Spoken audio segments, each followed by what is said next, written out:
To make rounded corners or to make border radius, all you have to need, I'm selecting my clip. It could be a image or it could be a video. Just select the clip and go to effect controls, and scale I'm giving here 90%. And after that, go to effects and search here roughen edge and add the roughen edge effect to your clip.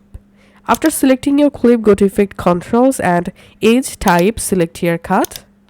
Border I'm giving here 400. Edge sharpness I'm giving here 5, and fractal influence give here 0.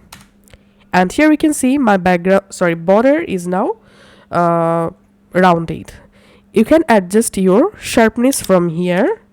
You can also make your border more rounded using this border value. Let's add here 600%, and here you can see the result.